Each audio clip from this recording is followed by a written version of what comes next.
again, I don't think we can trust, because we know Seth Rollins is defending in one match with the Elimination Chamber. So I don't want to trust. And heck, I don't want to ask Seth Rollins to pull double duty and do a tag match with him versus Cody versus Rock and Roman.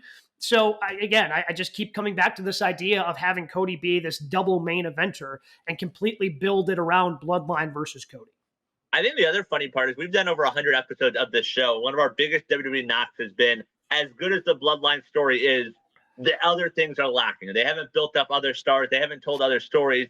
And we've complimented Triple H's booking the last few months about some of the stars he's built up, the Drew stuff, the Rhea stuff.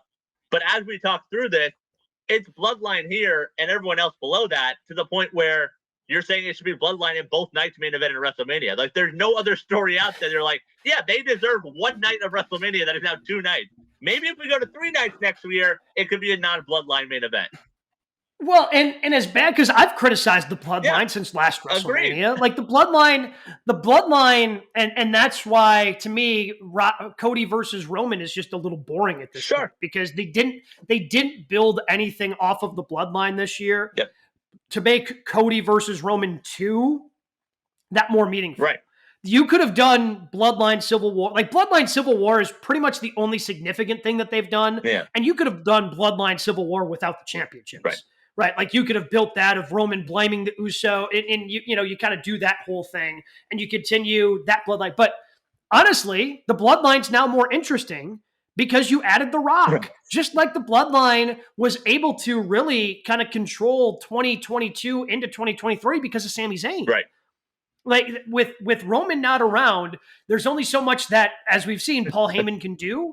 So now with The Rock involved, the Bloodline becomes interesting again, because The Rock is one of the most interesting characters in WWE history. And because he's a part of that Bloodline, and now they've had to pivot, so now we have to see what they're going to do with him. So with The Rock involved, the Bloodline, because again, it's just like when Cena comes back, or any of these guys have come back in the past, the Rock is one of the biggest stars in WWE history. Yeah, no, he's main eventing one of those nights. That's the thing. I agree with that. I think that's all fair. But I think just looking at the other stuff, like, the other wild card out there, I don't know if it's main event, but they put a lot of time into it, is Gunther and that IC title run and the monster they've built him into. Like, I'm sure we'll get a schmozzy finish, but the fact they're doing him and Jay on Monday, I thought that could be a Mania main event, essentially.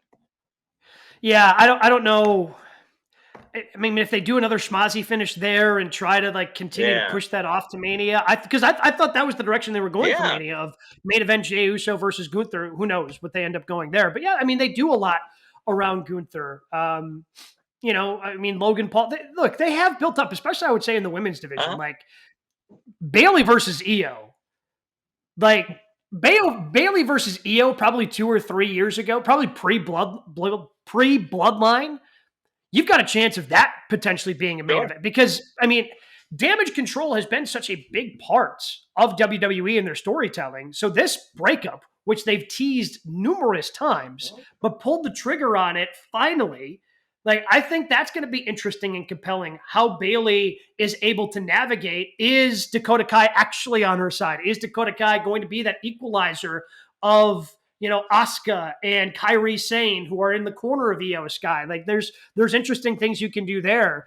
I think that needs to, while it's not going to be main eventing one of the nights, it needs to be given its proper time. And I always worry about that, because as good as Hunter has been, and he's even mentioned this a couple times in press conferences about trying to keep these cards tight, right? In terms of the number of matches. He doesn't want to overbook it because he wants to give everything its proper time. WrestleMania is different. Right. Like, WrestleMania is it's just always just packed together. So I worry about something like that getting the time that it deserves, because it has been a good story. No, that feels like something that easily gets lost in the shuffle of those 2 nights where, we've heard wrestlers say, obviously the main event is the spot they want, but the opening match is maybe the second most important part. So if it's Bloodline ending nights 1 and 2, the opening matches, I feel like, have to be Rollins and have to be Rhea. So, like, Bayley and them just get lost in that situation.